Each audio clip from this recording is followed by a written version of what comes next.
Die kerk. In 1 Timoteus 3 vers 15 lees ons, die gemeente is die draer en beskermer van die waarheid. Besef jy wat so groot verantwoordelikheid rus daar op my en jou wat sê ons is gelowiges? Die kerk bestaan uitsluitlik uit gelowiges. So, 'n kopskuif wat ek en jy dalk moet maak is, tradisioneel het ons groot geword met die idee, die kerk is die gebou waarin ons gaan. Die bakstene en die orgel en die matte en die hele banke en alles daar, dis die kerk.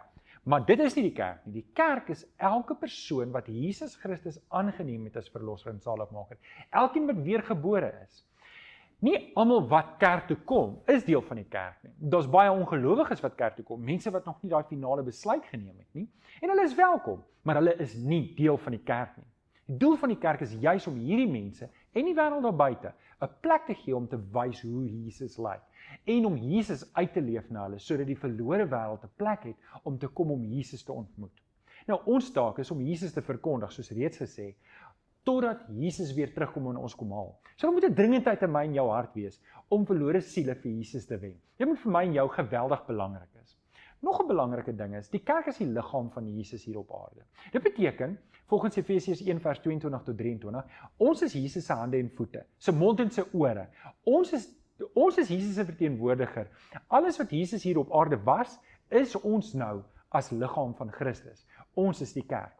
Ons lees ook dat die kerk is 'n huisgesin. Die kerk is die huisgesin van God. En dit beteken, in die huisgesin is daar mense wat jonger in die geloof is, mense wat ouer is in die geloof, en ons moet hande vat, en ons moet soos 'n gesin, soos 'n huisgesin, waar daar huisreëls is, moet ons uitkyk vir mekaar en mekaar versorg. Miskien kan ek hierdie ding sê. Dis belangrik dat jy jouself nie mag isoleer van die res van die gemeente van Christus nie. Onthou, as jy deel is van die liggaam, dan beteken dit jy's 'n hand of 'n voet of 'n knie of 'n oor. En as jy nie ingeskakel, as jy nie aktief ingeskakel is by die liggaam van Christus, by die kerk nie, dan lei jy en die kerk daaronder. Dis hoekom dit so belangrik is. Hebreërs 10 vers 24 tot 25 sê dit, moenie wegbly van die samekomste van die gemeente af nie. En dis 'n uitdaging wat ek aan jou rig. Ek en jy moet heelhartig, ten volle en aktief ingeskakel wees in die liggaam van Christus.